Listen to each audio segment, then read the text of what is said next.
office right now is on the 15th What's up, man? floor. How are you? Okay, Heather's gonna be disappointed. She told me she's gonna let you talk. I told her something. Every time. All you gotta do is ask.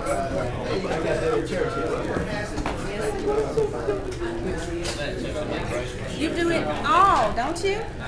You're the fixer. And I tried to call her, she didn't answer. She said, I'm fine. I'm gonna put out a folder.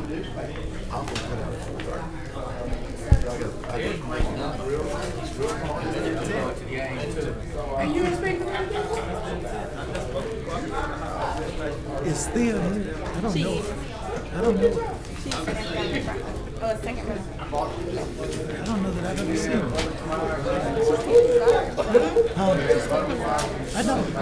I know that. That's why I'm surprised. Oh, okay. I feel good about it. I'm gonna watch it. I expect to come over, but I've got 2 things to work on. I'll get it. I'll be in trouble. He told me to be back home by 4:30. Let's get it done. Let's get it done. So they said if I don't be back home by 4:30, they having a church meeting. Without you. Yeah. Yeah, seriously, I've got it's all to do it together. That's why I get it by 6.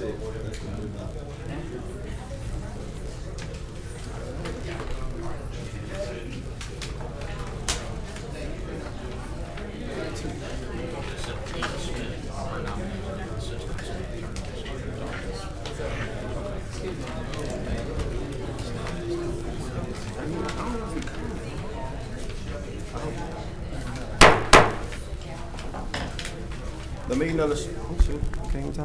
meeting of the Shreveport City Council has not been called to order. We will have an invocation by Councilman James Green, and Councilman James Fleury will lead us with the Pledge of Allegiance. Will you stand, please? Thank you, God, for this day. Thank you for another opportunity to take care of the business of this city, and we ask that you'd come and be with us and help us to make the right decisions, and we just ask that you'd cover us, and thank you for what you've done, and we're going to praise you in advance for what you're going to do. It's in Jesus' name we pray. Amen. Amen. I pledge allegiance to the flag of the United States of America and to the republic for which it stands, one nation, under God, indivisible, with liberty and justice for all. Madam Clerk, will you call the roll, please? Councilman Brill. Councilwoman Fuller. Councilman Nicholson. Present. Councilman Busher. Go Tigers. Councilman Fleury. Here. Councilman Green. I'm here. And Councilman Bowman. Here.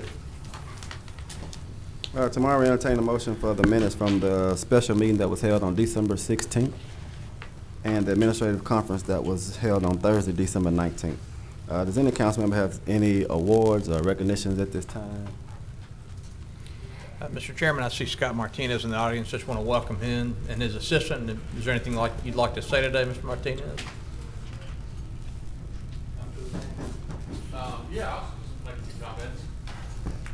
First of all, I hope everyone had a wonderful holiday. I look forward to starting the new year. Mr. Councilman Fleury, I know we have TOMAC class before you today. I guess that's on the agenda. Year off with the launching of a new strategic plan. We'll be going over some funding things that we'll have to address as an organization over the next 5 years. Most of our funding comes from the private sector. If you look at collectively all the funding we get from every public body in North Louisiana constitutes about 13% of our budget. So it's important that we have the capital we need to meet our mission so we can continue to try to foster job creation and capital investment in the communities we serve. I think that this is going to be a good year when I'm looking at some of the economic development indicators and the activity that we ended last year with. I'm very optimistic about some things that are happening that this city is part of. I know there's an announcement Thursday, and we have some other things with local industry expansions that will happen this first quarter. So things I think are going to be very positive for the city of Shreveport as we move into 2020, and I expect a very positive year from an economic development perspective. And again, I thank y'all for y'all's support of our group, not only, you know, with your financial support, but also the support and the leadership that y'all provide in this community and the time y'all take away from your families. So, thank you. Councilman Fleury? The panel not lit up so I could point request to speak, so I raised my hand. Thank you for acknowledging me, Mr. Chairman. Okay. Scott, I just want to say, I kind of thought maybe I would sing, but I just want to say, happy birthday. Thank you. I know I don't look 49, but this is the last year of my 40s, and I'm just now getting to middle age. So Well, I'm certainly glad that you're able to celebrate a birthday. It's always a Many pleasure. more. Thank you. All right. Thank you so much, Mr. Martinez. Ms. Posada, how you doing?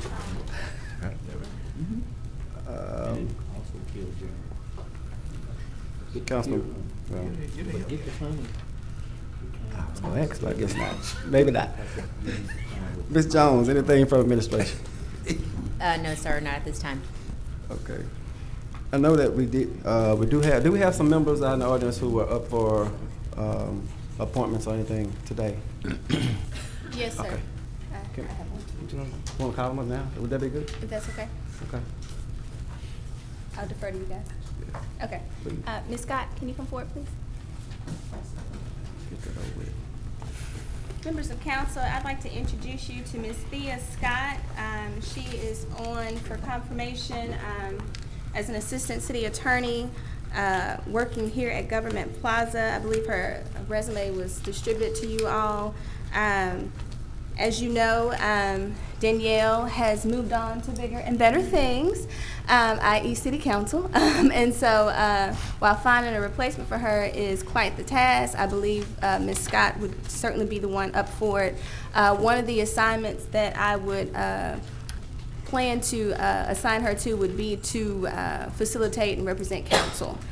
She has a great background. She has a diverse experience in civil, criminal. She's done some public policy.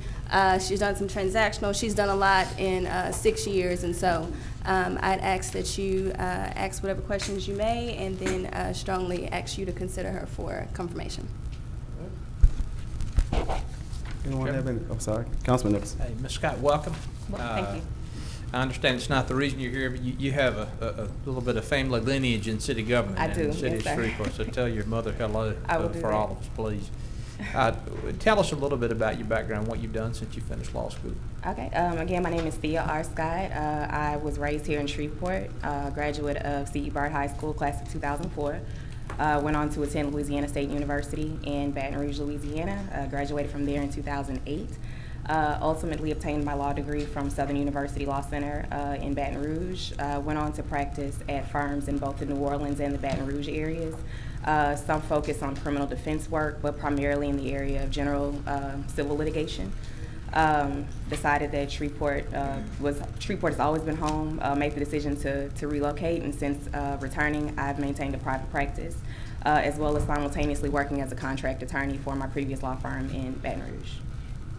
Well, welcome, and I'm very pleased you decided to join our staff. Thank you. Okay. So then, any other Chairman. Councilman Bradford? Thank you, Mr. Chairman. Ms. Scott, how are you? I'm good. I'm sorry, I missed the introduction. Who are your relatives that is associated? Terry Scott is my mother. That's your mother? Yes, sir. Okay, all right, okay, Yes, I sir. didn't get that part. For the record, that is not why she was. No. Now, when Councilman Nicholson acknowledged her associations, I didn't get the name. But anyway, my understanding, and I apologize for not being up to speed. I was telling anybody who would listen that over the last 12 days, I've driven over 3,000 miles back and forth to Tulsa, Oklahoma. Yes, sir. Because of a situation. But anyway, what is your city municipal background? It's limited at the time, but I mean, I've had experience in Baton Rouge dealing with municipal entities, city ordinances, that sort of thing. Okay. Are you familiar with what the attorney have asked you to be responsible for? Yes, sir. I am. She's currently bringing me up to speed. I've gotten up to speed on my own, and I think I'm more than welcoming the challenge. Okay. Yes, sir. All right, well, certainly I appreciate you offering yourself to come to the city. We need people to come home, and we need people to offer themselves who have the qualifications, the competence to do the work. And I'm sure you have that. So thank you for Yes, sir. I'm being excited here. to get started. Great. Okay. Thank you, Mr. Chairman. All right, thank you, Councilman Bradford. Councilman Green? Yeah, I'd just like to say welcome and tell your mama I said hello. I will do that. Thank you. Yes, ma'am. Ms. Scott, I guess I'll add in just to say, look at your resume. I think it's great. I think Ms. Creel did a great job in selecting you also. And, of course, as she said off the record, make sure you tell your mother I said hello, okay? Yes, sir. All right, thank you. All right, thank you. All right. Is there someone else you had? We do. We have Ben Abear, who is up for confirmation for controller for the finance department, and he is here. Okay.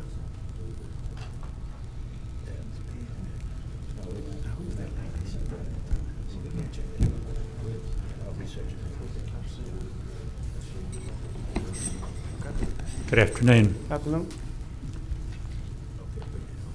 And it's for, what is it, for controller, right? Yes, sir. That's correct. Councilman Fleury? Mr. Avery, I want to say on behalf of me and my associates in District E, that we certainly appreciate you taking, agreeing to accept this position of controller. I know what outstanding work you do, and we are very fortunate that you would agree to accept it. We wish you nothing but the best, and we stand here to support you any way we can. Again, thank you for accepting. Thank you, sir. All right, thank you. Councilman Bradford? Certainly, I mean, your presence in this building has been very aware and positive and appreciated. But I would like for you to know, with your experience and knowledge of what has been transpiring, what do you see as some of our primary challenges in you assuming this position? In assuming this position? Yes, sir. Bringing that department together and bringing it back up to a level that the city deserves. Seeing to it that we stay on top of the things that we are supposed to be on top of. I would like to see that department come together as a team so that we all work for a common goal, and that goal is to effectively take care of the city's accounting and finance business. And I appreciate that answer. But at the same time, if we was to just anticipate how that would come to pass, do you have in mind how you would initiate the various moves that would get us where you would like to see us at? I have started to put together some things. First of all, I want to be sure that we're on top of all of our payroll activities, particularly our payroll taxes. We have some upcoming things, GASB pronouncements that we have to put into place during this year that are effective for this 2020 year. Will be part of our audit at the end of this year. And I certainly am looking forward to sitting down with the CRI people and making sure that we respond appropriately to what they need for completing their audit work. Well, once again, I feel very confident in your ability to do and bring us to where we would all like for us to be. Unfortunately, that there were some areas that we was not pleased with in the way our finances was going. But your presence now, I think, will give us more confidence that we can get there. I appreciate you coming in and offering yourself for this position. I promise you I will do my very best. Thank you. Okay. Thank you, Mr. Chairman. All right, thank you, Councilman Bradford. Vice Chair Nicholson. Mr. Abear, like Councilman Fleury and Councilman Bradford, I'm very appreciative that you are willing to accept the position of controller. As you know, this has been a very challenging period for the city's finance department.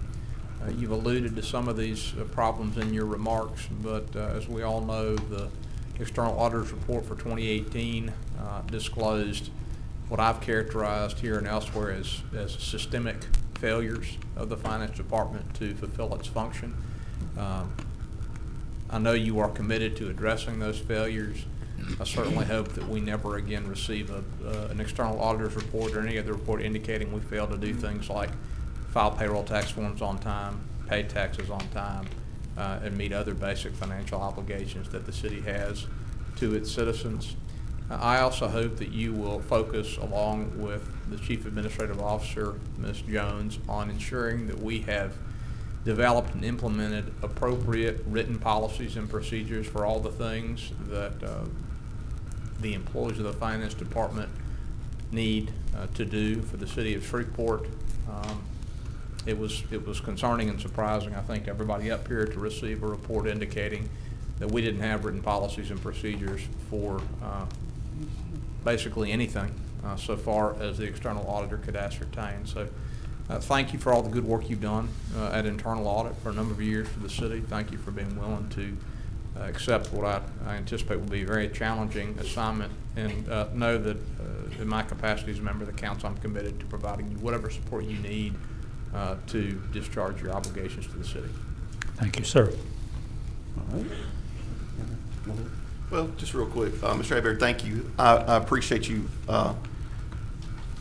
accepting this position by the mayor. I think that you're a natural fit. In the last year, I know that you have been on the Audit and Finance Committee. I know that you've participated in several audits that Vice Chair Nicholson was talking about, and the chairman of the Mr. Fleury talked about. So I think that you have a very good insight to what we need to do.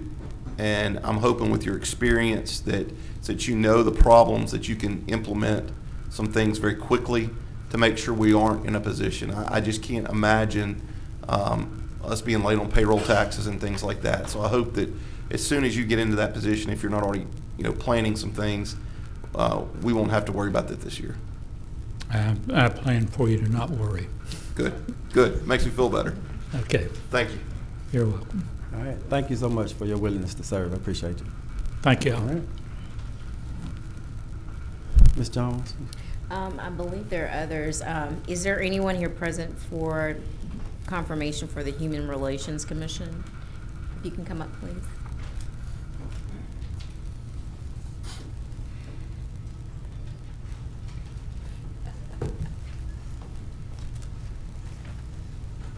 My name is Sherry Kerr, and I'm up for the Human Relations Commission. All right, Ms. Kerr. Any council member have any, state the address of your, can you state your address, please? I'm sorry. Your Pardon? address. 2745 Fairfield Avenue. Mr. Carr, will you remind the council of the responsibilities of the Human Relations Commission, what it does? What are my qualifications? No, ma'am. Well, I'd be happy to hear those, but remind us what the Human Relations Commission does. Well, mostly we are there to provide a place where people can bring their issues and give advice, mostly though, to mediate the issues and help resolve them. And what is your background, ma'am? I went to Fair Park High School and LSU. I got my doctorate from UCLA and returned back to Shreveport about 15 years ago. And I've had quite a bit of experience in working with diverse communities, both in Los Angeles and New York City, and am very happy to be here in Shreveport. Thank you, ma'am. You answered what I needed. Did anyone else have any other questions? Councilman Fleury? I'd say thank you for willing to serve, and just wanted to acknowledge Councilman Bradford served on the very first Human Relations in 1942, and he has very much pushed for this to be organized. So thank you again. Yes, thank you. Thank you, Ms. Kerr. Thank you. All right. Mr. Chairman. I'm sorry, Councilman Bradford. Ms. Kerr, Ms. Kerr, I'm sorry. Yes. Councilman Fleury actually misspoke. It wasn't 1942. It was 1992. 92. I'm sorry. You know, my mind slipped me. I'm sorry. And I was, after the 1991, well, actually, it started in the 80s with the Biracial Commission. Then it moved into a situation where Mayor John Hussey put together a committee to look at race relations in Shreveport. And it was the real meat of what happened was the 1991 gubernatorial race, where David Duke came within points of being elected governor. And he carried North Louisiana to the extent that it created some anxieties within the community. And Mayor Hazelbeard, who was elected in 1990, initiated the first Greater Shreveport Human Relations Commission, which grew into a very vital entity in forging better race relations in Shreveport. That commission went for a little over 10 years, and it was dissolved under the Hightower administration. And I thought it was a mistake to dissolve it. But anyway, I'm aware of the new Human Relations Commission that was sort of repurposed in the way it was to carry out its task. You've been on it for 3 years. What's your opinion of how it's being effective or ineffective in carrying out the objectives of this new commission? I know it's more about receiving I'm going to say complaints and other feedback from various entities, including gay and lesbians, to sort of moderate remedies to some of the issues that are forthcoming. Have you been a part of any of those?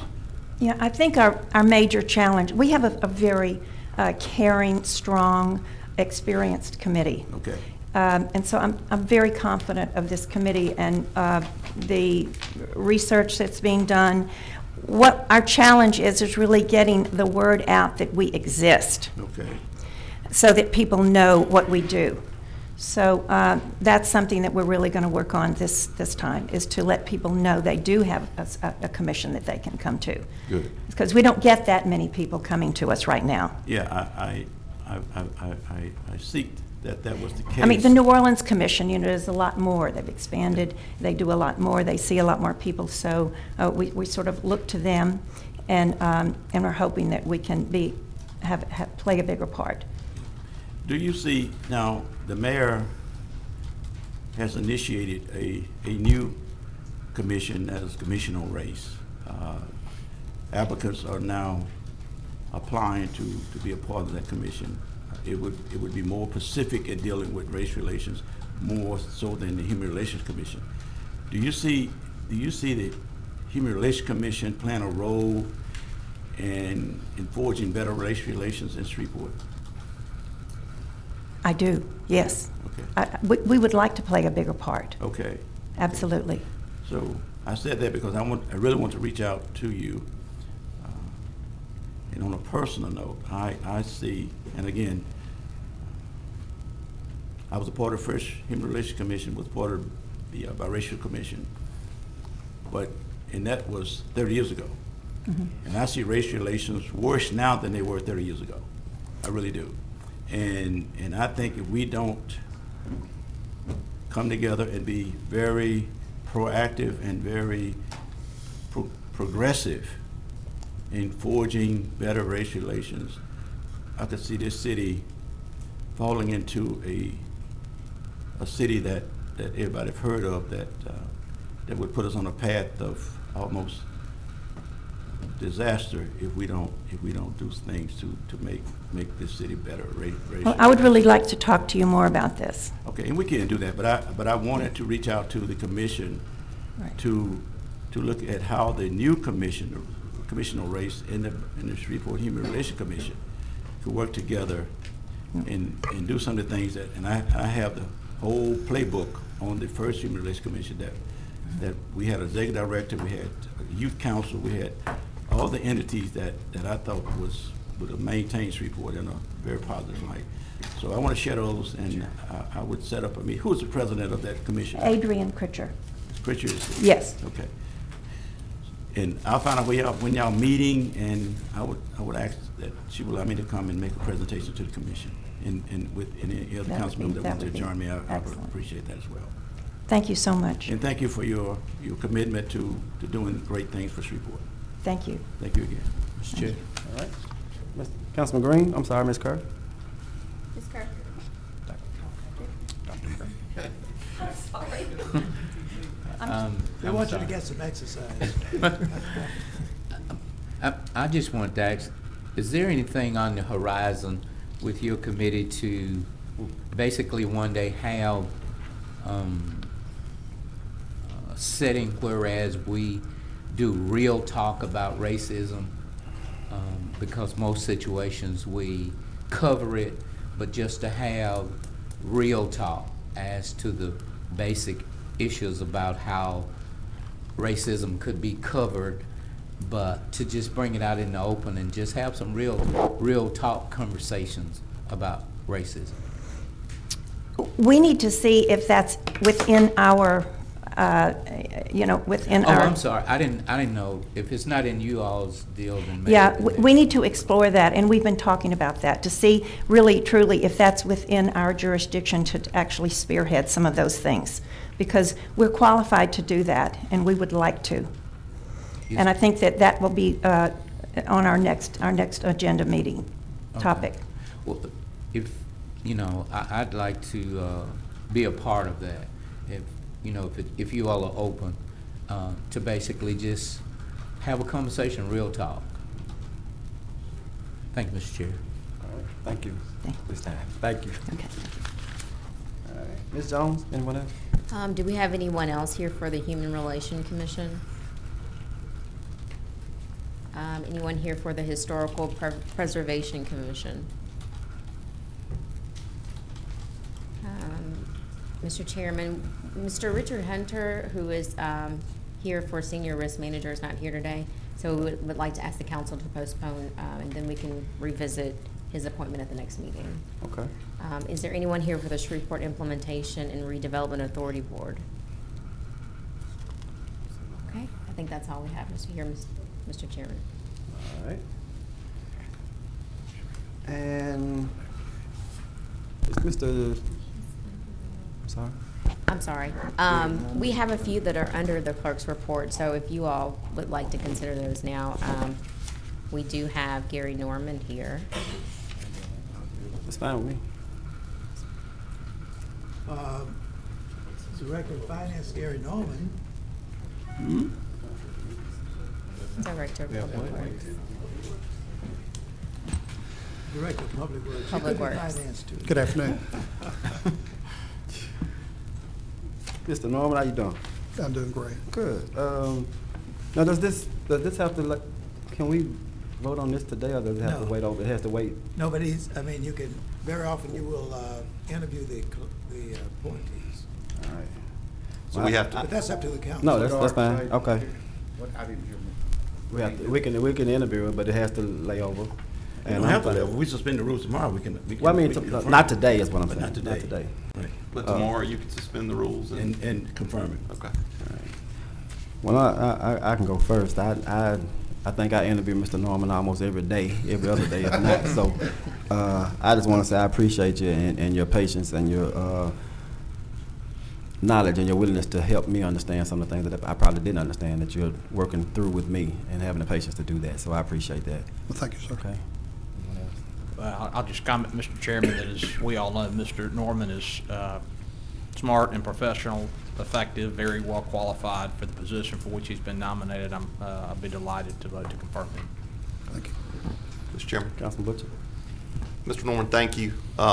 I've never, it's my first time to serve on the city council, so I've never worked with another director of public works, but you have been extremely receptive to anything, and you have walked me through a lot of things that I may not have understood. So I'm excited for your appointment, making this permanent. I think you deserve it, and I will be making a motion tomorrow to suspend the rules and go ahead and do it. let's move on. Thank you. All right.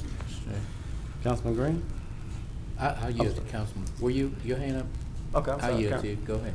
I just want to say, you've been a long-time city employee. You left us for a while, but you came back and you agreed to step up and help out when the void came there. And I just want to say thank you and look forward to working with you. Your excellent work is just unbelievable, thorough, and so I look for great things for you. Well, thank you, now sir. I'll yield back to the Honorable James Edward Green. Thank you. Gary, they said we're gonna suspend the rules tomorrow and confirm.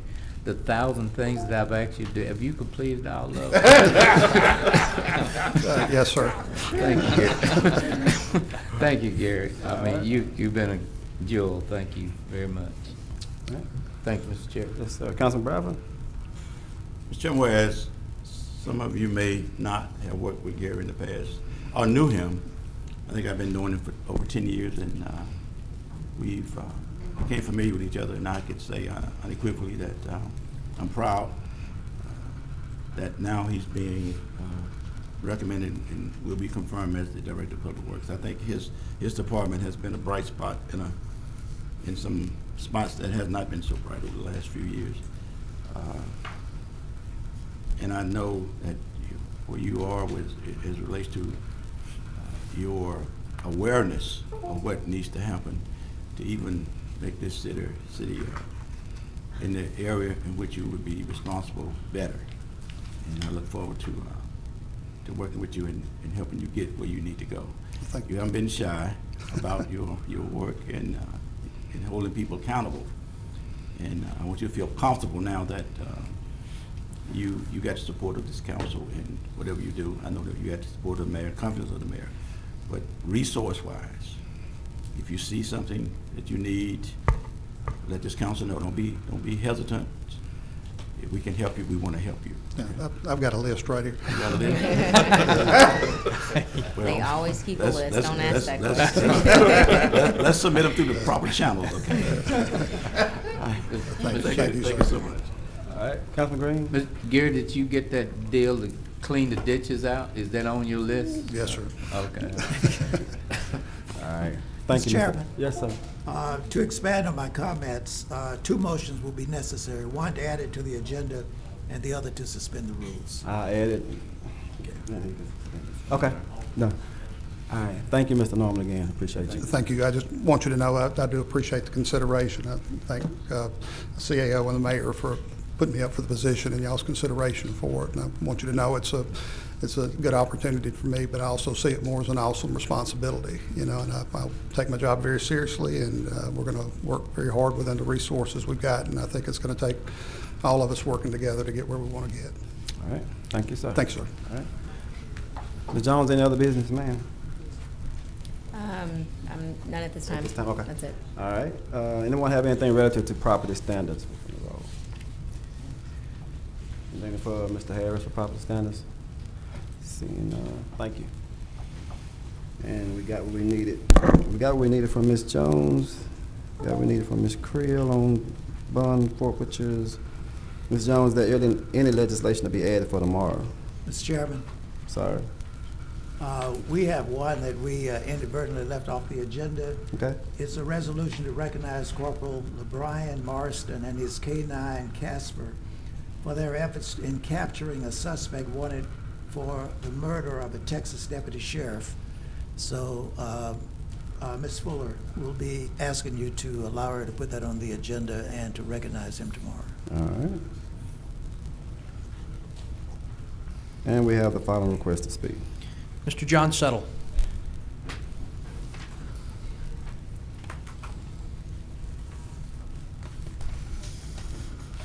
John Settle for Tillwood. I just wanted to commend Councilman Fleury. Saturday, while I was sitting at home, it was a rough, cold day and weather was bad. He was out there as an auxiliary police officer, served a 6-hour shift, I believe, and I think it's a good thing that we have the auxiliary police and especially a council member, but that they serve a real good purpose. I asked my friend if he would help with security to help me get out of here today because I am an alumni And he said, John, you're not that kind of friend. So I'm going to ask Chief Raymond or somebody to help me get to my car tonight when I leave this meeting. But I think it's great we have the auxiliary police, and I'm going to try to write something about them. Mr. Chairman, Councilman Butcher. isn't there something in the bylaws that you can't wear a hat up there at that podium? Well, y'all haven't enforced that consistently, though. You know, it's kind of like the 3-minute rule. It's a new year. It's a new year. New year. Yeah, that's right. So there's a media exception. And Marshall Richard, he's got a hat on.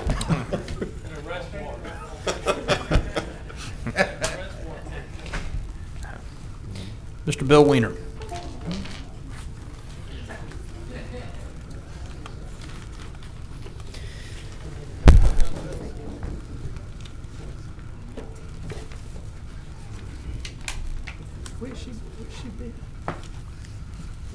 Bill Weiner, number 2 Longleaf Lane, Shreveport, Louisiana.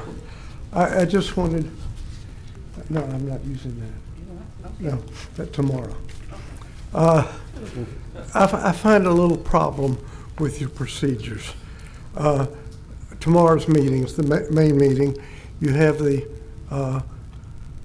speakers like me come up and talk. But then later in the meeting, you have a subject that they want to talk about, but they have to talk about it before they hear it. That's kind of backwards.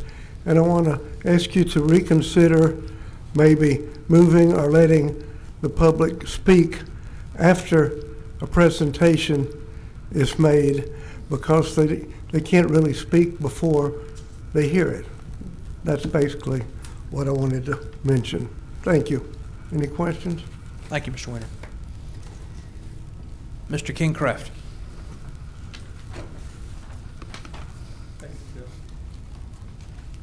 Thank you, Mr. Vice Chairman. Mr. Chairman, everyone on the City Council, Ken Kreff, 157 Archer Avenue. John, you know, a good anagram for Clemson is C. Lemons. Anyway, my wife is so proud, and I am more proud, that today is 1,000 days since her last cigarette, April 18th of 17, and flowers for the lovely girl. Saved us over $11,000. Want to thank Chief Scott Wolverton this morning for sharing the unfunded needs. Glad to hear he and probably Chief Ben Raymond, the financing package. We've got to get those capital needs, those refits and those 10 pumpers and the police cruisers. We've got to do something. The voters didn't say grace in November, and we've got to move forward with something. 11/19/19, Tuesday morning, got on I-49, headed to Civil Law Training Institute for the Health Board on which I sit. And at 8:05, I was getting onto I-49, and I realized in my little quirky eye-brain that I would be at mile marker 186 at 8:16, and the odometer would be on 186. And on the radio on Keel was Dr. Jeffrey Sato talking about the $186 million bond issue. And this is on the Gettysburg Address anniversary, which is 1863, which is 186, 3 propositions. I'm sure everybody thinks like that, right? And the woman, we all know some things and we don't know others. And it's kind of like the thought for the day before yesterday, this French author, Marguerite Yourcenar, ne sais que, je ne sais pas, c'est que je ne sais pas. I know that I don't know what I don't know. But we also, the opposite of that is true, the antithesis. We do know what we know. And I know the mayor sometimes must feel like Macbeth in his castle. And it must feel like the beginning of Scene 5 of Act 5 when the EPA, which is Malcolm, and the DOJ, which is Macduff, are attacking the castle. You know, and he must feel troubled, but we've got to move on. And this EPA consent decree is really the biggest challenge I think ahead. And I think, just like the mayor requested, and so did Mayor Glover, we really need a point person, preferably an engineer, to handle all things EPA consent decree related. 2 quick meetings, complete count committee meets, second floor, Thursday, January 30th. U.S. Census Bureau, public and media invited, free, mayor's conference room. Broadmoor Neighborhood Association invites members to meet our new commissioner, Jim Teleferro, District 8, this Thursday, 6 p.m., Presbyterian Church Gym. Thank you so much. Thank you, John. Thank you, Mr. Kraft. Mr. Chairman, those are all the requests to speak. All right. Mr. Chairman, if I may, the mayor, it was brought to his attention about Mr. Kraft's wife's achievement, and he asked me to present this letter to you to give to your wife. She'll like this one, not as much as the flowers. There are no items on the consent agenda for introduction to be adopted. Ms. Jones, can you proceed with regular agenda legislation, please? Resolution 172, authorizing the mayor to execute an acceptance of act of donation between the City of Shreveport and WIVI Land Development LLC, hereinafter called owner, for the sanitary sewer lift station, Force Main, and related facilities to serve Lucian Field Estates. Resolution 1, recognizing the 70th anniversary of Booker T. Washington High School.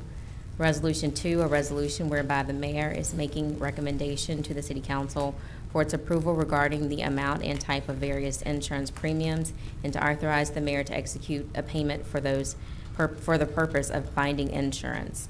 Resolution 3, a resolution to establish a charter review committee. All right. Councilman Butcher. On resolution, let's see. Oh, I'm sorry. That's next. I'm sorry. Disregard. All right. Ms. Jones. Resolution 4, authorizing a request to be made to the Louisiana Department of Natural Resources, Louisiana State Mineral and Energy Board to seek public bids for an oil, gas, and mineral lease involving the property located in District D and described herein, and to execute the lease for certain mineral interests owned by the City of Shreveport, and to authorize the mayor to execute any and all documents related to the intent of this resolution. Resolution 5 is approving Tomac Glass Partners for participation in the Industrial Tax Exemption Program located at 2940 West Burt Coons Industrial Loop, Shreveport, Louisiana 71118. Resolution 6, authorizing the mayor to execute a binding memorandum of understanding between the City of Shreveport and Gateway Louisiana LLC. All right. Attorney Creel.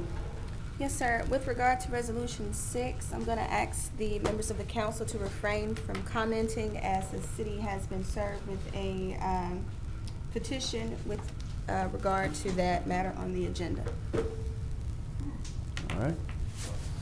Councilman Fleury. Ms. Creel, were we named individually as defendants? Individually as council members? No, sir. No, sir. It is the City of Shreveport, along with Gateway Development, was named as defendants. Mr. Chairman. Councilman Nicholson. Mr. Chairman, I'm supportive of Tomac Glass Partners' ITEP exemption application, but I have requested that our staff study the possibility of our implementing procedures and standards that we can consistently apply in considering these tax exemption applications. I understand from our staff that we don't have standards in place presently, and I think given the fact that Governor Edwards has charged this body and other local bodies with reviewing those applications, we need to make sure that we do that in a consistent and objective way, and so I will present that legislation for the council's consideration at a later date. Thank you. All right. Councilman Butcher. On Resolution 4, I'm assuming that these are minerals for streets. Is that right, the way it reads? Let's see, resolution number 4, that was prepared by legal. This is for oil and gas. Leases bid. in District D, those are for like streets that we own the minerals to? Yes. Okay. Yes. And are we going to put those out for bid? Is that how that works? Yes, it's just like, if you recall, a couple of meetings ago, we had Mr. Same thing. Hathorn. It's the same thing. We received a similar request for another area of land that the city owns. And what this legislation would do would allow for us to present the resolution to the State Mineral Board to put it out for bid. Gotcha. Okay, just want some clarification. Thank you. Yes, sir. All right, Councilman Bradford. Mr. Chairman, my comments was in reference to Resolution 6, but I'm gonna ask the city attorney, because I think the lawsuit is a bunch of malarkey, and it does not reference the resolution. And I met with the city attorney, the clerk of the council, attorney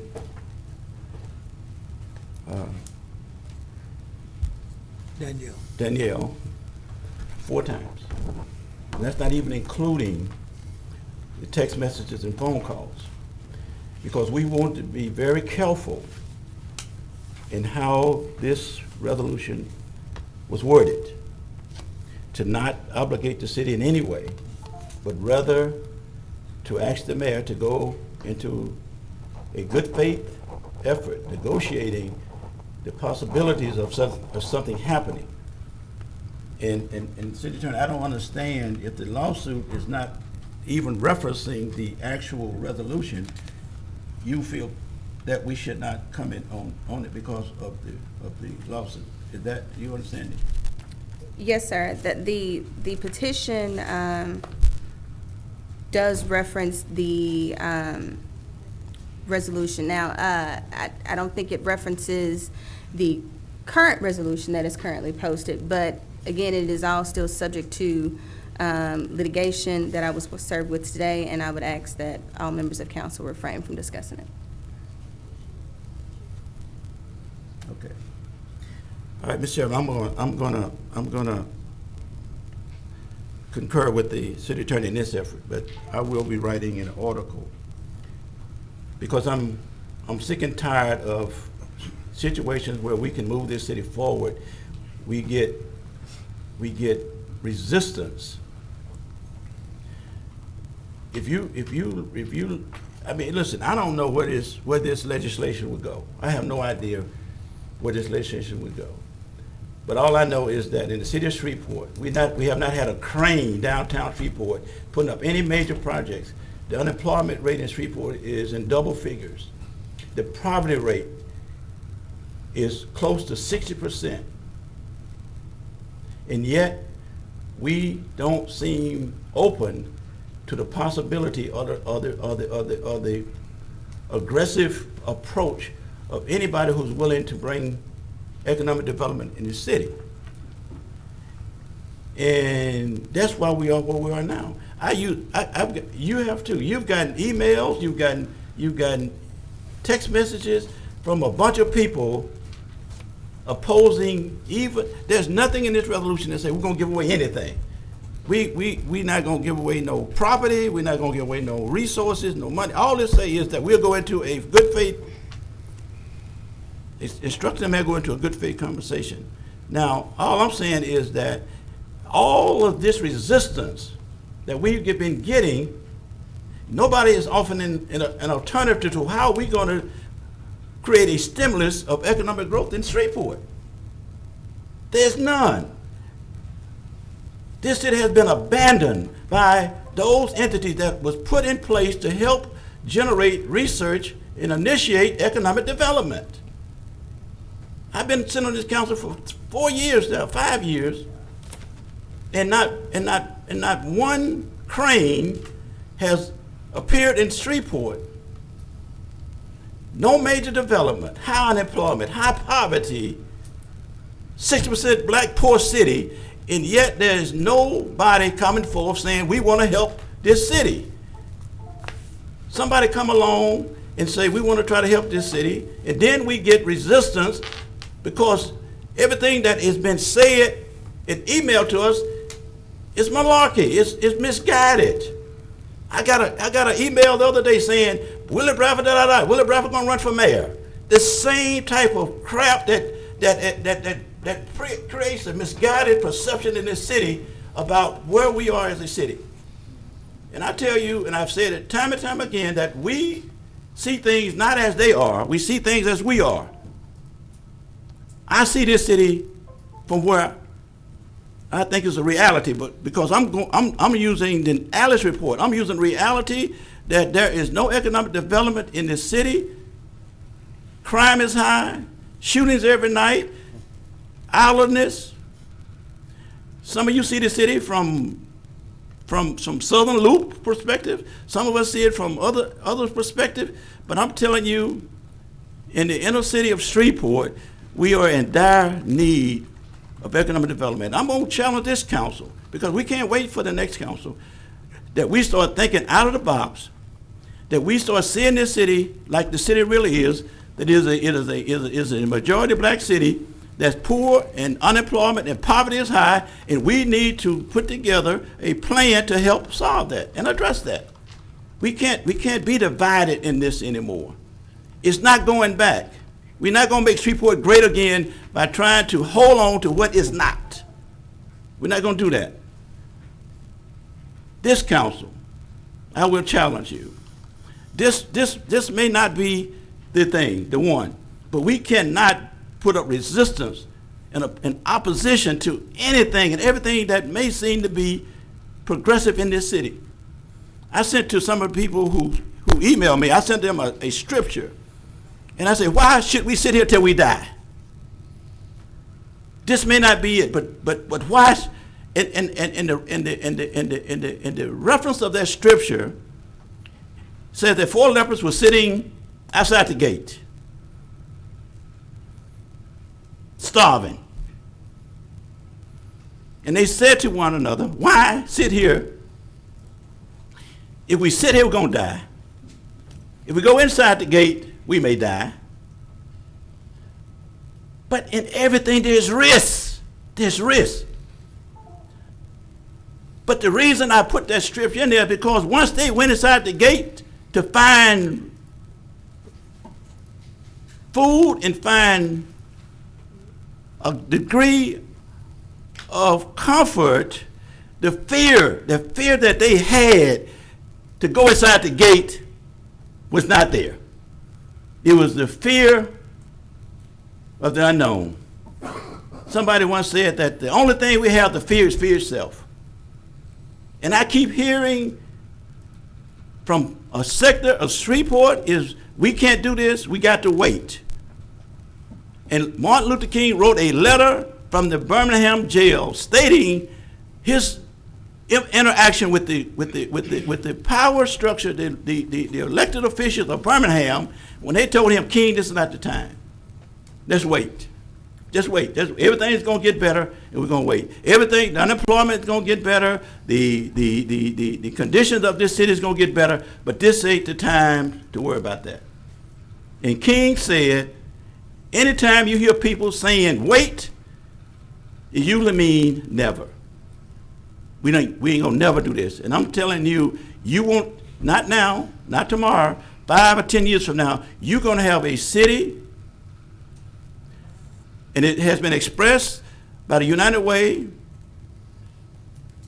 by several of those who have been for this body, and expressed that if the trend of this city continues, and if we don't think outside the box, and if this council and this mayor does not take the responsibility of recruiting and not leaving no stone unturned to try to seek development and empowerment in businesses to address this poverty and unemployment, 10 years from now, we're not going to recognize this city. I could see right now a move coming like Baton Rouge, St. George. We want to disannex. We want to disannex Southern Loop. I could see it coming. I could see it coming right now, and we're going to leave these poor black folks in the inner city of Shreveport to fend for themselves. Because nobody is trying to bring economic development within Shreveport, Louisiana. And as long as I'm on the council, and it's no secret that I will not serve out my 4 years. I have not kept that a secret. I don't know when, but I will not serve out my 4 years. But the time that I'm here, I'm going to continue to fight for those that are less fortunate, those that are looked on as outcasts, those that are not a part of the mainstream, those that are impoverished, and those that are unemployed. That has been my issue from day one on this council. But the challenge of the rest of this council has got to be, are we willing to throw everything that comes before us in the trash can and wait? And I want to remind you, oftentimes, wait means never. Thank you, Mr. Chairman. Thank you, Councilman Bradford. Nobody else. If there are no other comments, then Ms. Jones, would you proceed? Ordinance number 1, amending Article 5, annexations of Chapter 2 of the Code of Ordinances relative to the annexation of property. Ordinance 2, amending various articles and sections in the City of Shreveport, Louisiana Unified Development Code. No comments? I was just looking over this. I didn't see it earlier. The annexation deal, what is this pertaining to? Ordinance number 1 is to get the Code of Ordinances in line with the UDC. With UDC? Yes. So basically having the NPC approve the annexations before they come to us, right? Before they come to the council.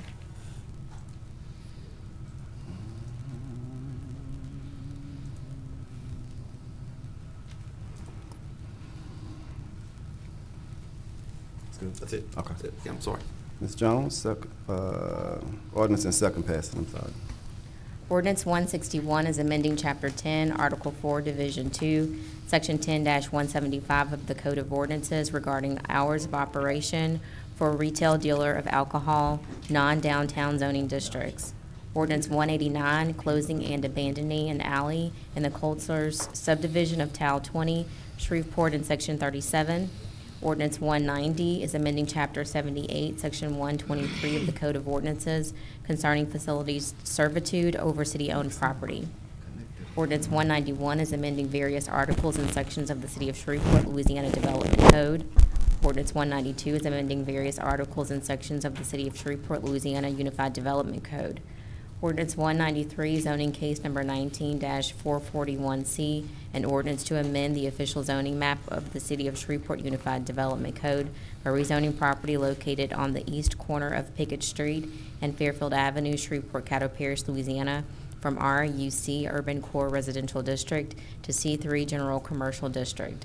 Ordinance 194, zoning case number 19-443C, an ordinance to amend the official zoning map of the City of Shreveport Unified Development Code by rezoning property located on the southeast corner of Carroll Street and Uri Drive, Shreveport, Caddo Parish, Louisiana, from R17 Single Family Residential District to C2 Corridor Commercial District.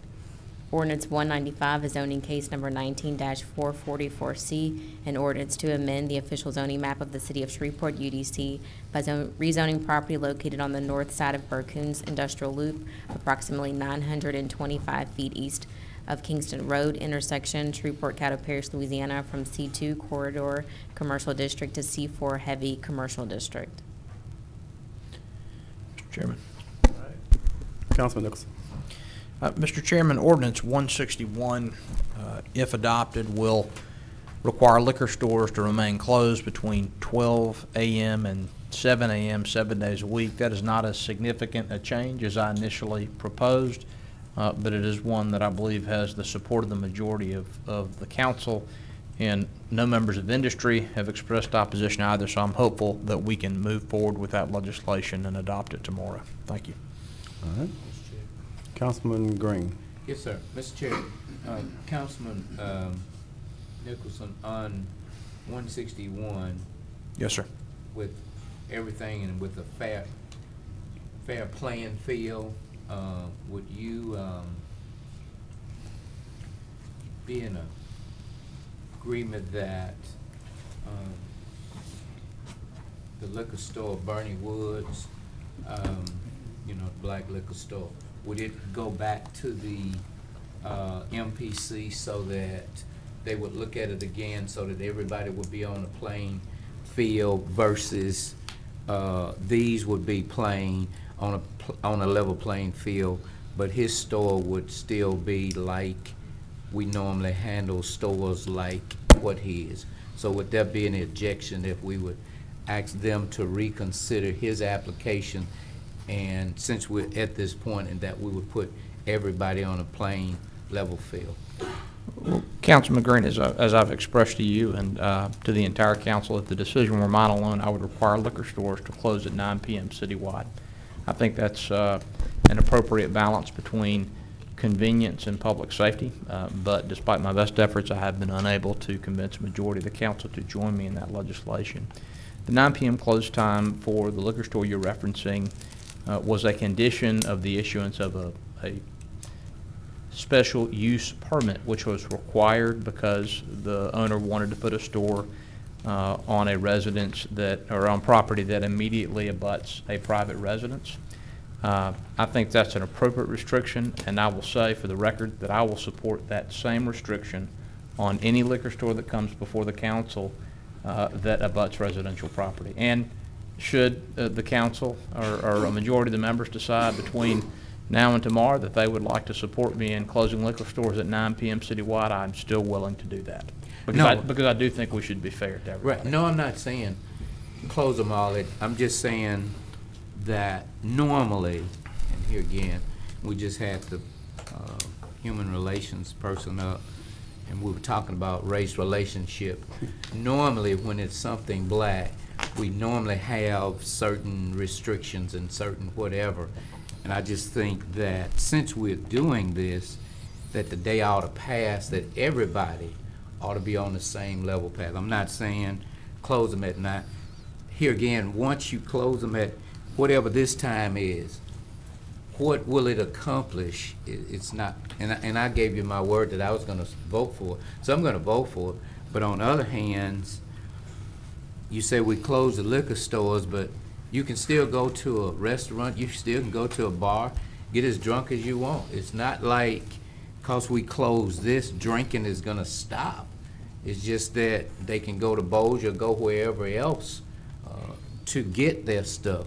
So if say for instance, if we were saying you cannot go in a restaurant and drink after these times as well, then that would put everybody balanced. But just to say y'all can't go buy this packaged liquor at this particular time, and so then therefore all of whatever the ills of liquor is going to be zapped, that's not going to be true. I don't know if anything would happen after this, but like I say, I gave you my word that I would vote for it, but I don't see what it's accomplishing. But also, as I said before, normally, and not just this council and not just this city, but normally when it has to do with a black establishment, we got to have a special something. And I think it's time out for us to have anything special. I just want equal playing field for everybody versus if you go down Line Avenue, there's a liquor store right there at, I don't know which. Tony's closes at 8 o'clock, Councilman Green. No, but I'm saying it's next to a resident. Closing at 8 o'clock is not going to stop folk from drinking. They still going to drink. They'll just get it somewhere else.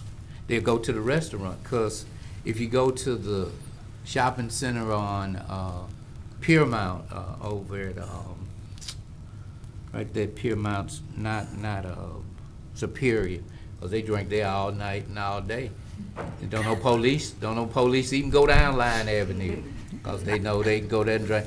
Then before you get there, right in that shopping center, they go there and they drink all night and all day. Police don't even come on Line Avenue. So therefore, my question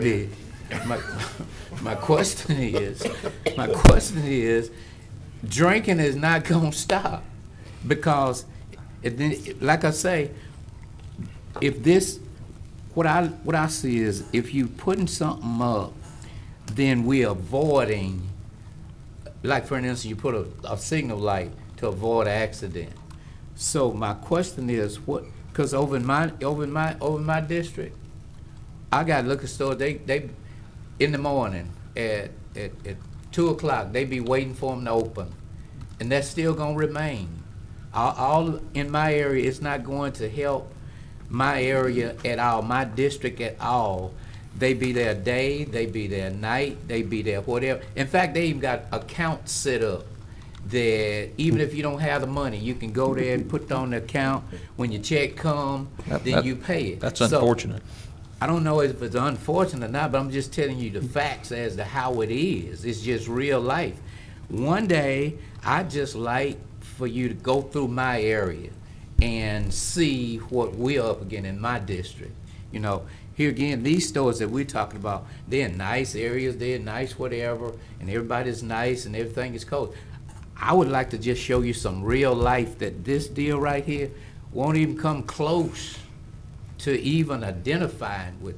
This is gonna be some nice legislation, but if you come and go with me to my district, I can show you some real life. I can show you some stores where this will not even be a drop in a pail. So, to me, this is making it real nice and real cool, but it's not helping the situation, as I've said before. If the water is poison, putting roses around it is not going to make it clean. So therefore, in my district, if you come go with me and I can show you before you do this legislation, if you could help my district, I mean, I'm good. And the entire city, but I'm just saying that this is real nice legislation. I'm a man of my word, I'm going to support it. But as far as the ills and the problems that we have in our community, and Mr. Chairman, you can tell them it's in my district, it's in your district. I mean, we got serious issues. This is gonna be nice, but it's not gonna help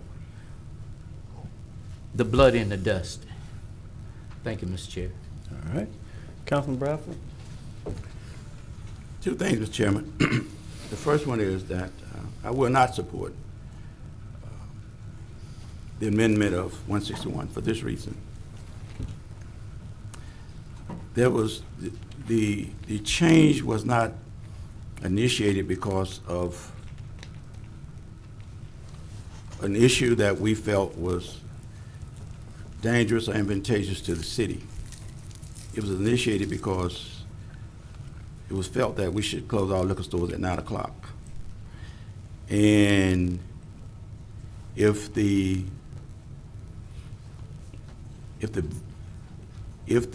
Baton Rouge, St. George's vote in November is to prevail, then Shreveport is going to be the second largest city in Louisiana.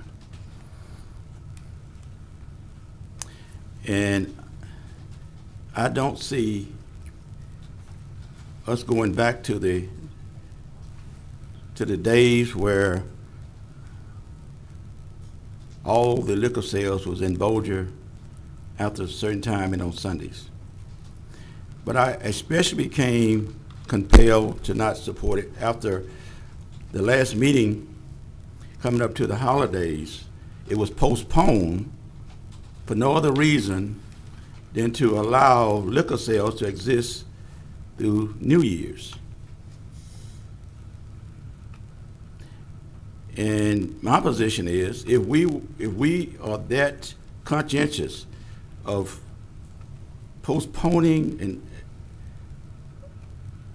an ordinance to allow business to exist through the holidays, why would we be so prone to not allow business to exist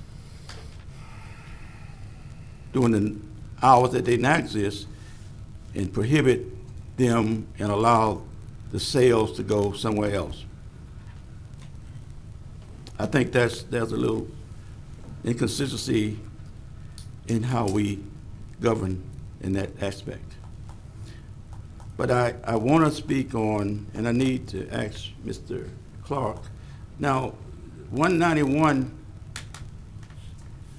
wait a minute, let me make sure I got this right. 193, Mr. Clark. It was remanded back to you. It was not. Yeah, come in and tell me, what did we do? Because because we had a lot of discussion regarding this at our previous meeting.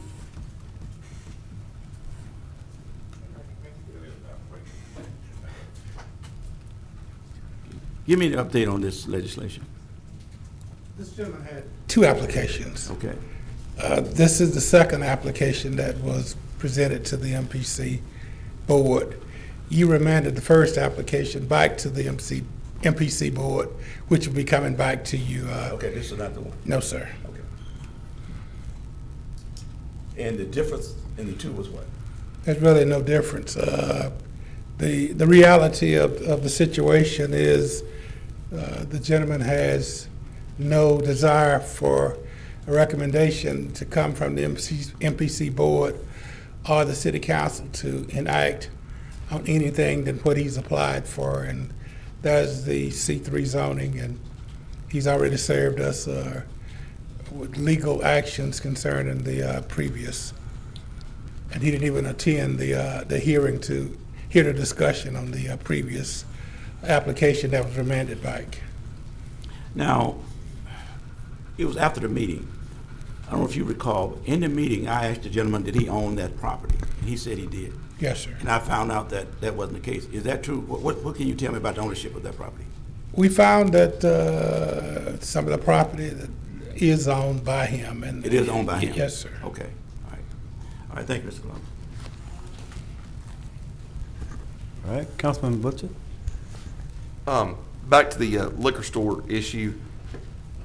I will say this, just for the record, that my problem with the liquor store at Kings and Gilbert was based solely upon that we were going from a C2 to a C3, and that it abutted a residential neighborhood. The way that I see it is pretty simple. Any of us who live in a house, buying a house knowing that the liquor store is there, similar to the ones on Uri Drive, around Uri and Kings Highway, when those people bought those properties all these years ago, they knew that the liquor store was there. I live very close to a commercial building. In fact, it's in my backyard.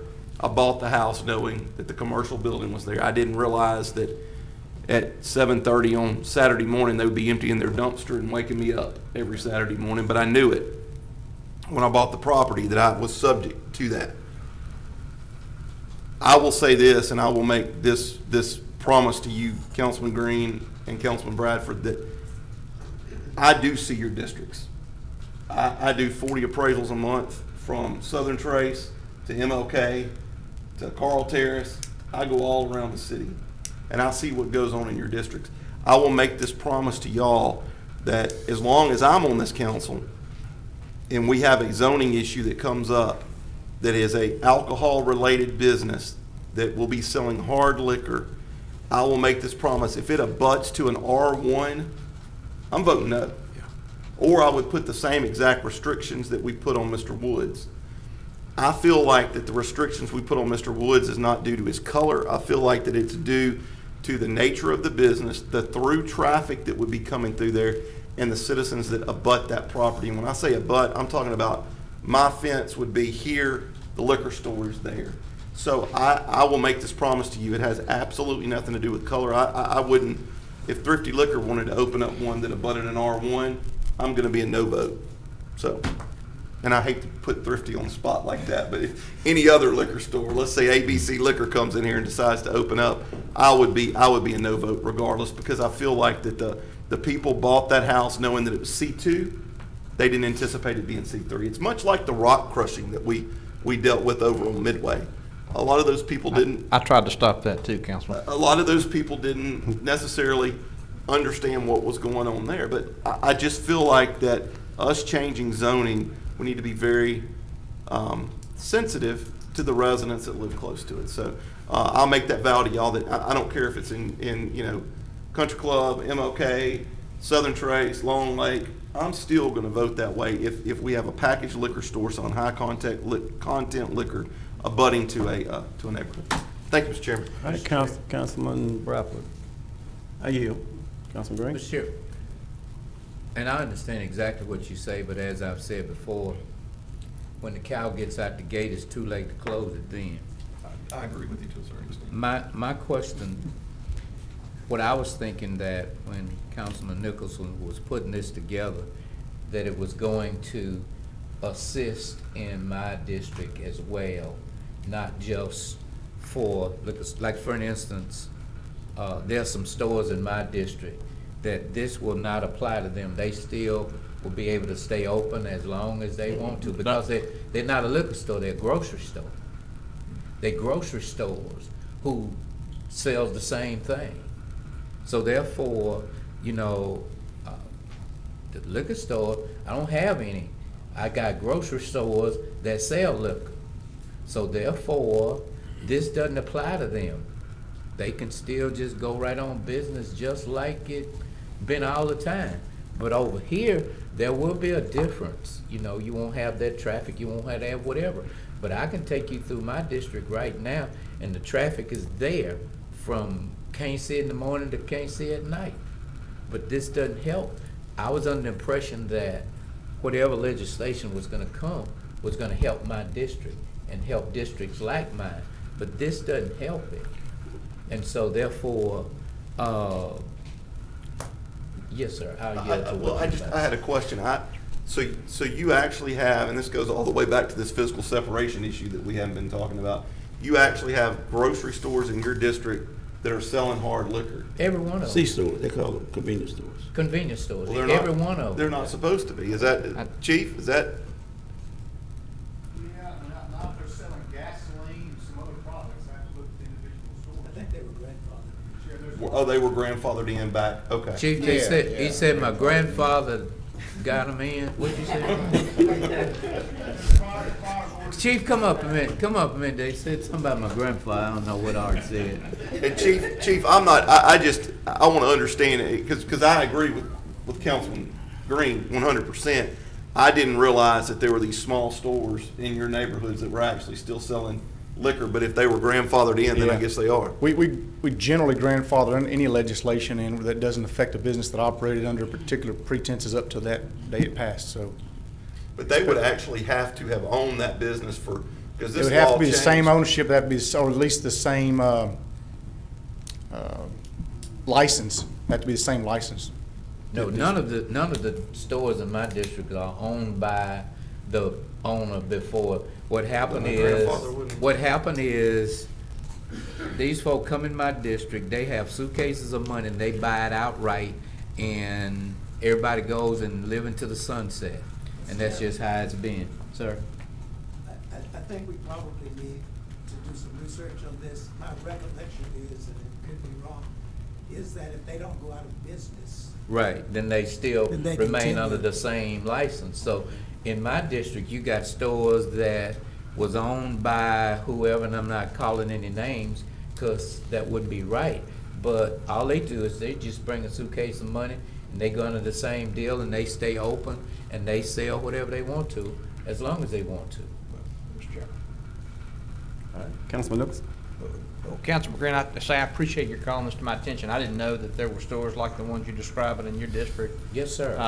And here again, I apologize for not, I was under the impression that you knew.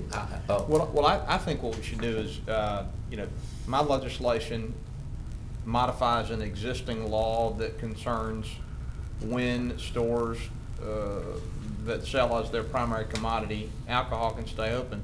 But I would be delighted to work with you on legislation that deals with the stores you're talking about, because, as I've said before, some of the ills from late night liquor sales really are not born primarily by my district. My sense is that they are born, for the reasons you've described, largely by your district and 2 other members or 3 other members. I want to, look, my sense is that there was a time when the composition of the council was different and business owners came to the council and they wanted to do things in Pastor Green's district that were not in the people's interest, but they were good for the business owners, liquor stores, and others. And I want every member to know that I'm always going to pick the people, your constituents, over business owners who are selling hard liquor. So I would love to work with you on additional regulations that will prevent things like people selling liquor all hours of the night and businesses extending credit to people who don't have their paychecks and they're still lined up to get liquor in the middle of the night. I just think that's harmful, and I'd like to minimize that behavior if we can. So I appreciate you. Mr. Chairman. Councilman Bradford? I wanted to ask Mr. Oh, yeah, I'm sorry. Mr. Thompson, back in the day, we had what is called blue laws. And then not this council, but the council back in whatever year, demolished blue laws. And that meant that businesses, there used to be a time when you couldn't open on Sunday, that everything was closed on Sunday. But then that was during the process of blue laws. So is this anything connected to how the blue laws, this legislation? I'm sure these establishments would have been affected by the blue laws when they were in existence. But I think that the reason that they continue to exist is that the councils felt that it would be a taking if you prevented them from operating the way that they did originally. When they bought the business. Yeah, and then the city would have to compensate them for that taking. That's my recollection of the discussion that went on when all of this was discussed. Yes, it's like, Councilman, so that you'll know, just in the stores that's in my district, there's no separation of the meat counter, the liquor store, the food, the whatever. Everything is just right. You just go in the store and you just buy whatever you want. And that's how, and they just open however they want to and they close when they get ready. And that's just how it is. So when I was talking to you about this, I was thinking, and I apologize for me not getting a good understanding, that this was going to assist in the district that I serve, that it wouldn't just be so open market. So that was my thinking. But let that be as it. Council members from way back from Hillary Huckabee on have looked at this issue, but it hasn't been resolved. Right.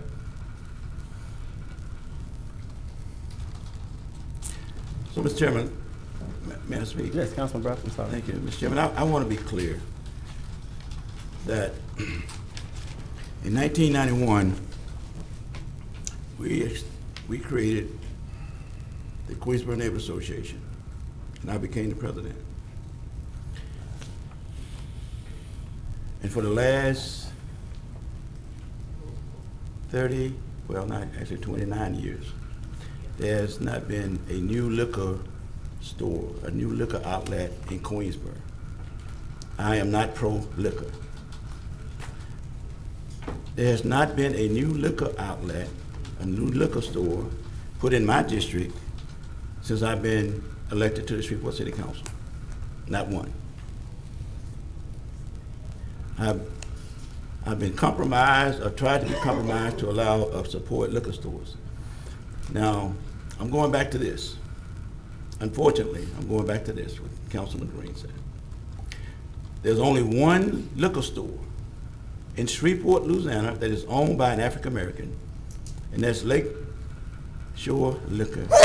That's owned by Bonnie Woods. That's the only, you look at all the liquor stores in my neighborhood that was there when I got there.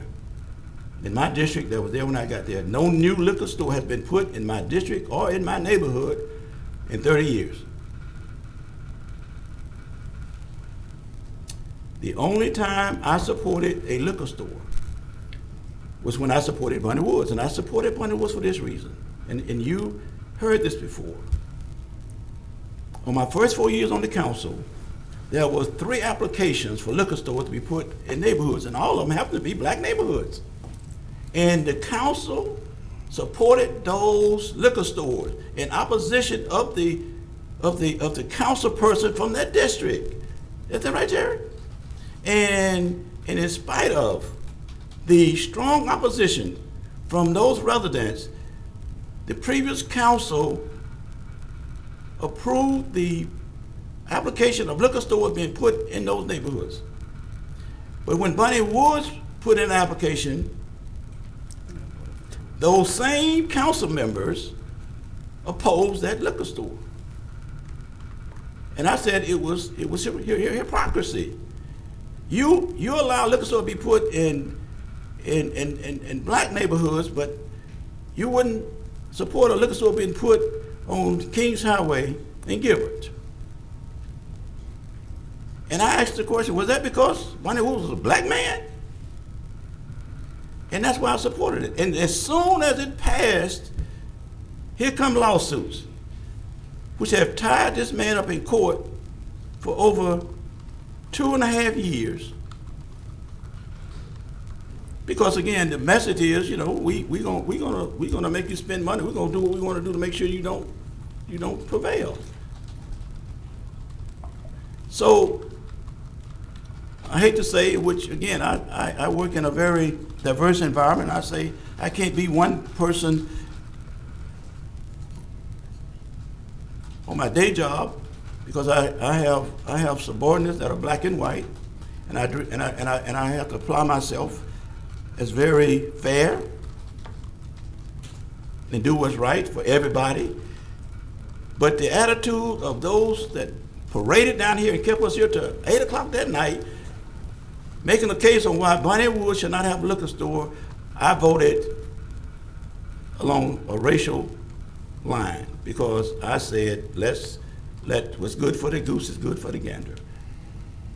That's the position that I don't want to see us go. I don't want to see us go. That's why I want to challenge this council. Let's try to do away with the race factor. We can't do away with it all the time, but this body's got to show this city that we can move in a direction that is growth and prosperity and progressive for this city in a unified way, and not let everything be perceived as going down racial lines. But we got to be consistent. We got to be consistent. And I still want to see Bonnie Woods open his business, even though it's still in litigation, and I think they're gonna make him spend as much money they can make him spend. But I'm like Councilman Green. Now, once he prevails and he opens this store, then I am going to see whatever we can do to revisit his closing hours. Thank you, Mr. Chairman. All right, well, Mr. Chairman. Councilman Green, Councilman. I'll yield, go ahead. Mr. Chairman, I want to conclude my remarks this afternoon on this issue with this commitment to Councilman Bradford and Councilman Green. I can't answer for the actions of past members of the council, but so long as I'm a member of the council, I am never going to support a liquor store in one of your districts over the opposition of your constituents. It won't happen.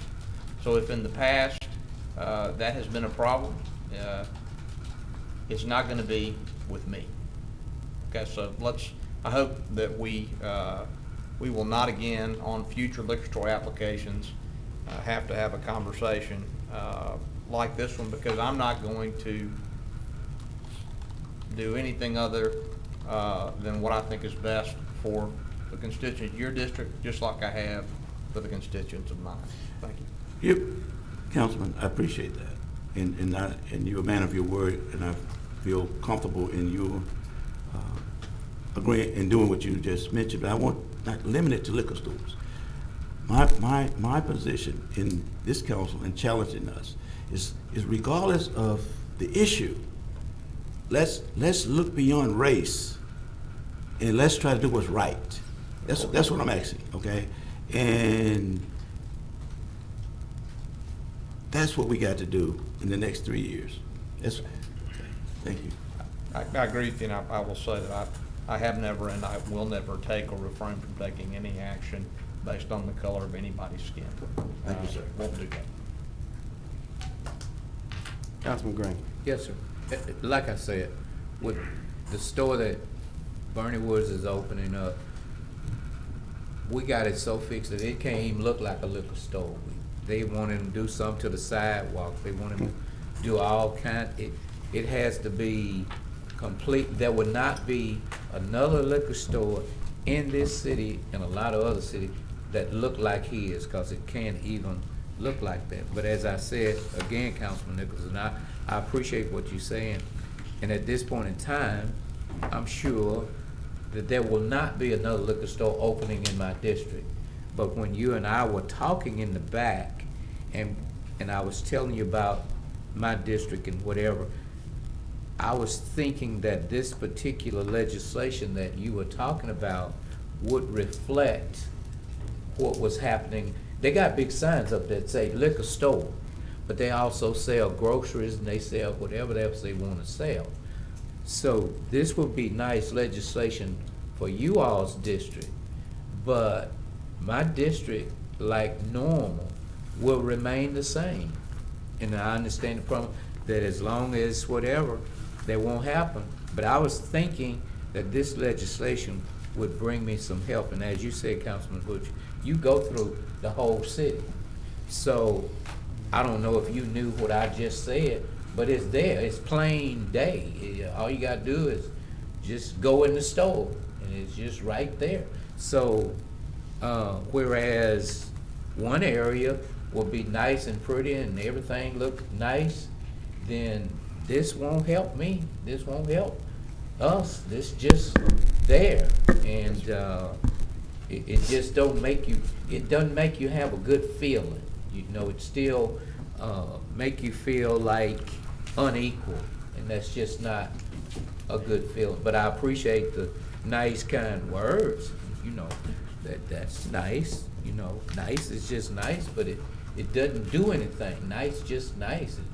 You know, it doesn't cook for you. It doesn't do anything. It's just nice. So I just leave here having the nice comments, but the legislation will not reflect it. Now, what would make me feel wonderful nice is that we would postpone this and we would do a committee like we always do, the Public Safety Committee, and say, well, how can we help the other district with some legislation? Then that would make me feel wonderfully nice, you know, as to, okay, so now that we know, knowledge is power, now that we know what's going on in District F, District whatever, and since we got an opportunity to do this legislation, then why not just say we'll give it to the Public Safety Committee again, and as we held off until the folk made their money for Christmas and New Year's, then let's just see if we could help the rest of the city out so we'll all be on equal plane. Then that would make me feel wonderful and nice. Councilman Nicholson, you still listening there? Yes, sir. All right, so I just want to throw that out parenthetically. So y'all sleep on this tonight, and if y'all could just, you know, take it to the Public Safety Committee, you know. I wouldn't want to table it because anything tabled dies, but you all have done a brilliant job with the public safety, and I just think that we could come out with some real nice stuff. Thank you. Well, don't table it, just use a nice, real nice word and postpone it. Yeah. And go from there. That's a nice way of putting it, because the way this states is the primary commodity sold is alcohol. Okay, so the stores that you have and that I have in my district also sell other things too, like you just stated. So who's to determine what the primary commodity is? Well, Mr. Chairman, I should say that language comes from the existing ordinance. That's not language that I crafted for this legislation. Look, this was postponed at Councilman Green's request last month.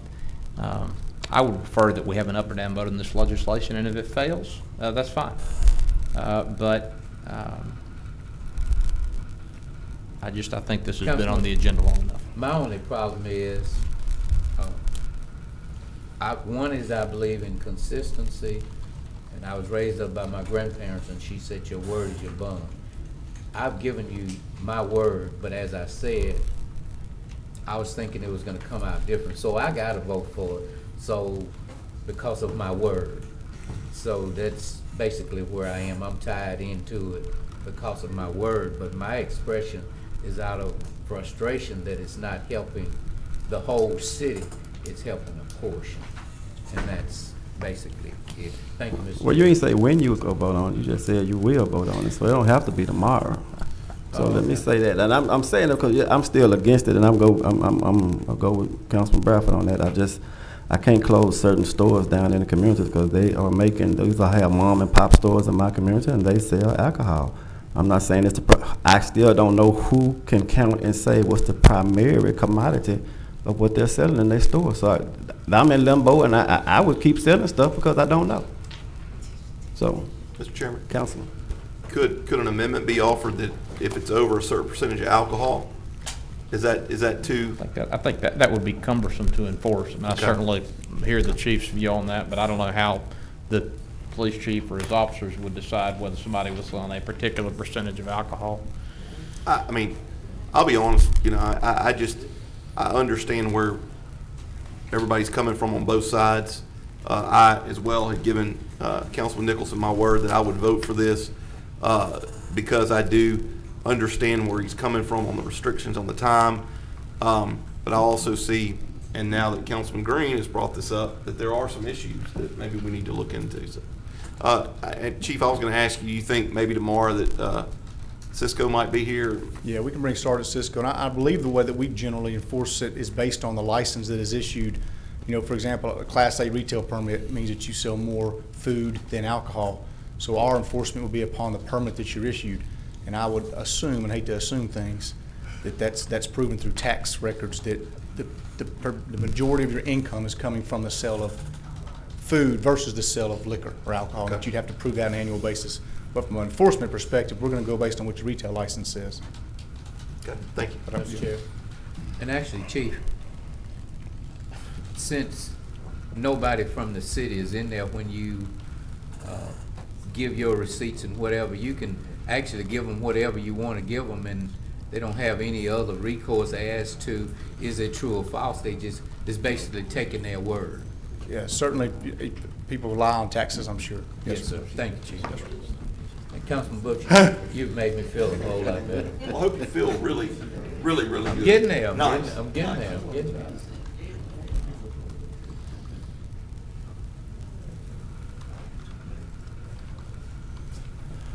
We'll take a lot for that to happen, Chief. okay.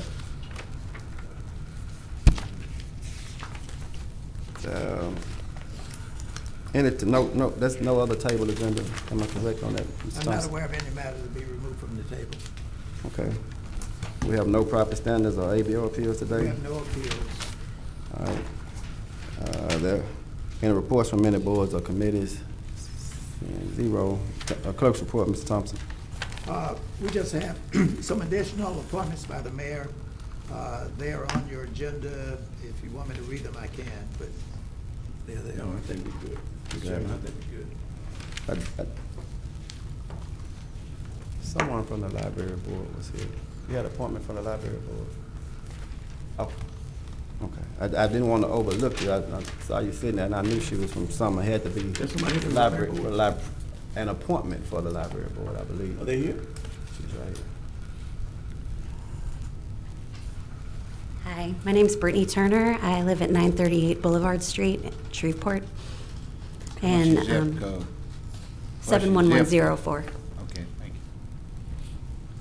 you. Okay, and this for the library. Councilman Bradford. Yeah. Ms. Turner, how are you doing? I'm well, thank you. It's my understanding that at one point you worked for the library? Yes, sir. What was your task? I was the records manager and special projects librarian. So I moved here from New York in November of 2012 because I got that position with the library, and I worked there for just under 2 years. Okay, but you don't work for them now? No, sir, no. I usually ask this question. I don't mean to offend you by asking you this. By seeking to be on the board, is there an agenda, hidden agenda that you have, or what is your reasoning for wanting to be on the board after working for the board? Yes, sir. So I have a master's in public administration and policy, as well as a master's in library and information science. When I left the employee of the Shreveport Memorial Library, I actually accepted a position as a school librarian with Caddo Parish School Boards, where I was for about 4 years. Now I'm in a different industry. I'm not working in libraries anymore, but I definitely am still engaged and interested in the profession, and definitely value the work that the Board of Control does as far as setting policy and the fiduciary responsibilities of the library. So you worked there for around 2 years? Yes, sir. How would you characterize your work record? Were there any disciplinary action that was taken against you? No, sir. No? So what do you feel you can offer the board as a board member? I think I'm relatively familiar with libraries, policies, and procedures, which I know, as far as the board is concerned, would be one of the primary responsibilities. I'm definitely also interested in ways that the library can become more accessible to everyone in the community, embracing different technologies, some non-traditional ways of providing library services. Okay. And you was or you was nominated from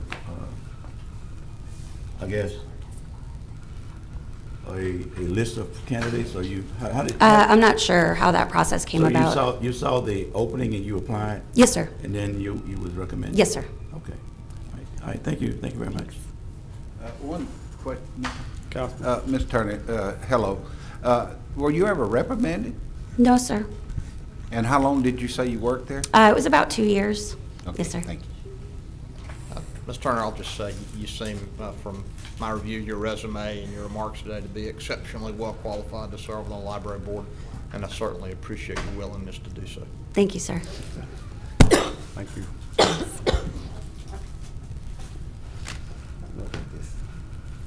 All right. I think we had one. I think that was it. Thought I had saw somebody else out there. I guess they left. It's Miss Lynch. That's why I was looking for Miss Lynch. I thought I saw Miss Lynch out there also. Okay, I'm sorry. Tomorrow we will be electing a chair and vice chair, a new vice chair, a new chair. And we also have an executive session tomorrow, am I correct? Okay. On 4 different items. So I don't need to state. Do I need to state those? I don't need to state what they are, do I? Okay. Okay. Councilman Rocker? Mr. Chairman, I haven't had any conversation regarding the new officers. Well, I did once upon a time, but I haven't had any lately. Okay. But I will say, I'm open, because a year ago, when the election of officers came up, Ms. Fuller said the old procedure was adequate, and that we don't have to go by any previous. There's no rules, there's no rules, but there are some traditions that we went by. Right. And I'm saying, using Ms. Fuller's word, we don't have to do what we've been doing because it may be adequate. Let's try to elect the best prepared, qualified officers. All right. Not saying that John and I did a bad job, but you just want to make sure. No, listen. We did an exceptional job, Mr. Chairman. That's right, that's right. Now, listen, your continuation may have been a positive thing because you directed us through the year. Okay. Mr. Chair, on that note, I'd just like to announce to the public, to the council, that I'm Mr. James Fleury's campaign manager, and all contributions will have a website that you can make for the expense. Wait a minute. You can't politic on this council. Oh, I'm sorry. On this horseshoe. I'm sorry. Don't put me in jail, Chief. I'm sorry. I didn't mean to strike that from the record. All right. Anything else? If there's not. Too late, huh? Oh, Lord. I ain't gone. That's my friend used to say. That's right. We got no